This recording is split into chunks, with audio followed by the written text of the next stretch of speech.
And since this video series is for Odin, let us also light his candle.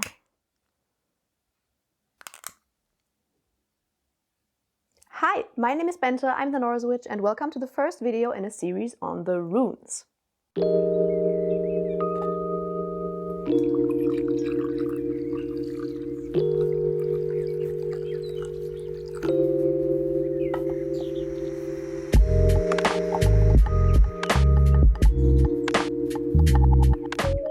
First, Patron shoutout time. Thank you really much to Rhiannon, Dario, Soren, Braden, Diego, Hannah, Tel, Timothy, Bjorn, Scylla, Ash, Lucy and Jazz. And now let's talk about the runes.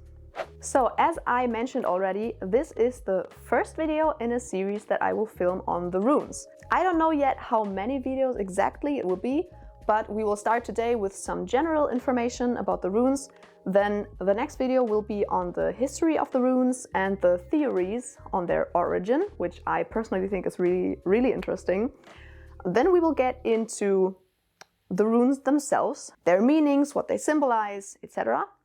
And then I think, I haven't planned that far yet, but I think in the end, like the last few videos will be on how to do divination with the runes, maybe how to communicate with deities or spirits or whoever with the runes, how to use them in magic, like for example how to make bind runes, stuff like that. I guess those will be the last videos. So yeah, this video is a quick intro, some general information on the runes before we hop into the juicier stuff. A quick disclaimer before we start with the video: I'm not a historian, I am not an archaeologist, I am just a person interested in Norse types of magic, in Norse mythology, Norse paganism, and the history of pre-Christian Scandinavia and the Germanic peoples. So I am not an expert. Take everything that I say with a grain of salt. It's possible that there is maybe misinformation in this video and in the other videos, because I have all my knowledge from other people on YouTube and from books. So it's possible that maybe something that I read was wrong, or that maybe it was outdated. Who knows? I bet in 10 or 20 years this video will be outdated. So, as I said, take everything that I say with a grain of salt. Of course, educate yourself further from books or YouTube videos or whatever. I will also give you some resources in the end of the video for YouTube channels and for books, and I will also put them in the video description so that you can read up about the runes yourself too. But let's jump right into it now. What are runes? Runes are the letters of the Germanic alphabets called Futhark. We will get into that later on. So yeah, they are letters. They were used for writing. They were the writing system of the Germanic peoples. But they were not only letters, they were also used in magical contexts, and we have proof for that in archaeological finds and also in the Eddas and Sagas. And today they're mostly used for divination and for magical purposes by themselves or as bind runes. And we will get into bind runes in a later video. But I also know, for example, people who write their whole Book of Shadows or grimoire or magical journal completely in runes instead of the normal, for example, Latin alphabet. What I personally find really interesting is that the word rune only exists in Celtic and in Germanic languages. Translated into English, it means something like secret or mystery, and its ties to magical contexts and like secrets is very visible when we look at words from other languages. There are, of course, a lot of terms in old languages that aren't spoken anymore and that I cannot pronounce. So I will just put them up here for you. But it's also visible when you look at, for example, the German term raunen or the Norwegian term rune. It's really interesting when we look at these letters in these Germanic alphabets, they have a lot to them. When we look at, for example, the Latin alphabet, like A, B, C, D, we have these letters, but for example, runes, they don't only represent a letter, but they also have a name, for example. They symbolize different things like entities or concepts, activities, just stuff from human life, and they all represent a very specific type of energy. So we see that there's much more depth to the runes than just letters. But also very interesting, the way we use the word rune nowadays to describe one letter in the Germanic alphabets, that was actually a new invention from the 17th century from Ole Worms. Before that, rune was the word for a runic inscription, so for either a word that was written in runes or a whole sentence. And probably what we now call runes, so one specific letter, was probably called stuff beforehand. As I already said, the runes have a lot of depth to them. And you also see that when you think of how you can interpret the runes, for example, when you do divination with them. Of course, we have the literal meaning of the runes, so if we look at the name of the rune, for example, Urus, that means Orok.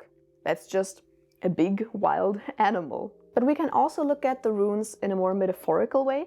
For example, the runes have ties to Norse mythology. So for example, Urus could symbolize Auðumla, the primordial cow. And lastly, the runes also have psychological meaning. So for example, if we look at Urus again, which is a wild, big, strong animal, it, for example, represents vital force, a lot of energy, a lot of strength and health. But there are a lot of ways in which we can look at the runes, and we will get into all those ways later in later videos. As I already said, the runes are letters in the Germanic alphabets, the Futhark alphabets. And there are actually different ones. The most used ones are probably the Elder Futhark with 24 runes, the Younger Futhark with 16 runes, and the Anglo-Saxon Futhark. And there are actually a lot of variations of this Futhark, and they have like somewhere in between 26 and 33 runes. But there's one Futhark that you definitely should stay away from, and that is the Amanen Futhark. And that is actually an invention by Guido von List from 1908. So it is just not historical. Although it was kind of based on the Younger Futhark alphabet, it was just an invention by Guido von List. And the worst thing about it is that it has very close ties to Nazi occultism. So please stay away from that. It's the one that has 18 runes. So if you find a rune set with 18 runes, run. No, but seriously, don't work with that. It's bullshit. Just don't use it. But back to the proper Futhark alphabets. The name Futhark comes from the first 6 letters of these alphabets, which are, in case of the Elder Futhark, for example, Fehu, Urus, Thurisas, Anzus, Raido, and Kenas. And together they are Futhark. And just a little disclaimer so you know what you're getting into with this video series. I will talk about the Elder Futhark. That is just the one that I personally work with and the one that I have researched. So that is all the information that I can give you. I don't want to say that I will never make videos on one of the other Futharks, but the Elder Futhark is at this point the only one that I'm working with, so that is what I will make videos on. But of course, in the history and theories of origin video of the series, I will also go into the other Futharks because I think it's just very interesting. And of course, all the divination purposes and magical purposes, they can also apply to the other Futharks. So only the videos in which I will talk about the runes themselves and their meanings, they will probably not apply to you if you work with another Futhark. But yeah, all the other videos will talk about any Futhark. What I personally find really important to note is that a lot of what we know nowadays about the runes and a lot of the ways in which we use them nowadays are either reconstructed or they are new inventions. So you will see a lot of ways to do divination with the runes, for example. These are all inventions because we just don't really know how divination worked with the runes originally. And for example, also the names of the runes in the Elder Futhark are reconstructed because while we have the rune poems, they're only about the other Futharks. They are newer and they're, for example, about the Anglo-Saxon or the Younger Futhark, but there is no rune poem about the Elder Futhark. So yeah, the rune names are also, for example, reconstructed. So yeah, you see, with the runes we have the same problem that we have with basically anything Norse. We know some stuff, but we don't really know a lot. So we reconstruct a lot, we try to find out more, and we invent a lot. But yeah, there's just a lot that we don't really know. So yeah, that is where we come to the end of the video. I will quickly give you some book recommendations, which aren't that many, unfortunately, and two of the recommendations are problematic, but I will get into that. So, the first recommendation that I will always put like the book cover here.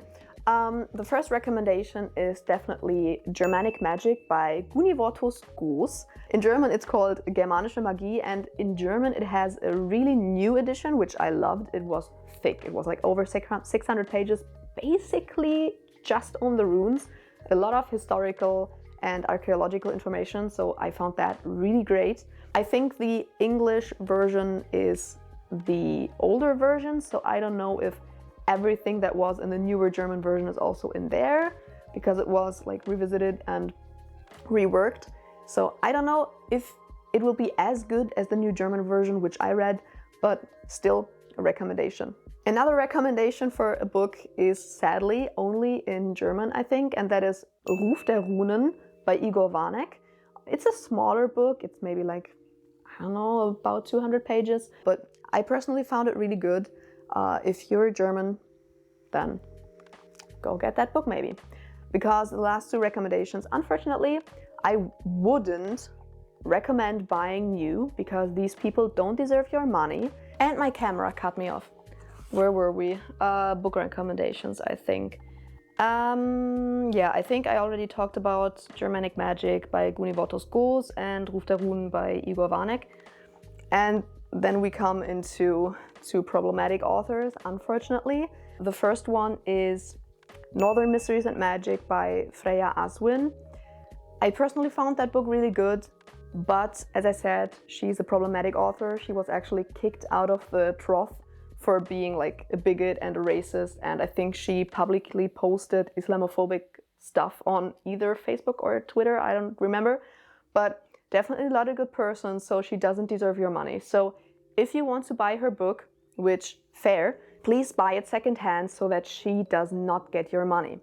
And the same applies to the last recommendation, unfortunately, because that's Edred Thorsson or Stephen Flowers, he goes by both names. He has written a lot of books on the runes, and unfortunately, I personally find them really good because he has a lot of knowledge. But yeah, he unfortunately has ties to the AFA, so also don't buy his books new, he doesn't deserve your money, unfortunately. Good thing is that because he has so many books on the runes, like he's such an established rune book author, I found that a lot of other authors just copy his knowledge. So for example, in the book by Gunivotus Goos, there's a lot of stuff that I already knew from Edred Thorsson's books. So you kind of get Edred Thorsson's ideas also in Gunivotus Goos' book, but not from a problematic author. So maybe consider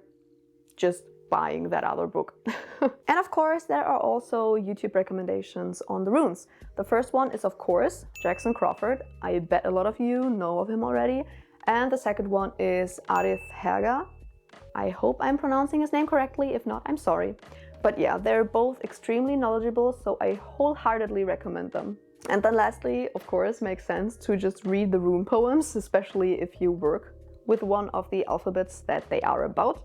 If you work with the Elder Futhark, then it still makes sense to read them. And lastly, what I would not recommend is learning about the runes from like general witchcraft books. You know, if you have a witchcraft book and then in the divination section they go into runes and they basically only say, oh yeah, this is the rune and this is what it symbolizes, and that's basically it. I have read so many of these books and I always looked at the rune section and I was like, really, that's it? Wouldn't recommend learning about the runes from these books. Please just get books that are only about the runes, because there is so much to them. I think only going into them very shortly is just superficial and it won't really do a lot for you. I made the mistake of trying to learn the runes from these kinds of books, and I never really understood the meaning of the runes from these books. So personally, wouldn't recommend that. And yeah, that is all that I have for you today. As I said, the next video in this series will be about the history and the theories of the origin of the runes, which I personally find extremely interesting, so I would recommend you check it out as soon as it's online. Will probably be in, I don't know, a few weeks. I really hope you enjoyed this video. If you did, make sure to subscribe and give it a thumbs up. And maybe follow me on Instagram or check out my online shop, or maybe even consider becoming my patron.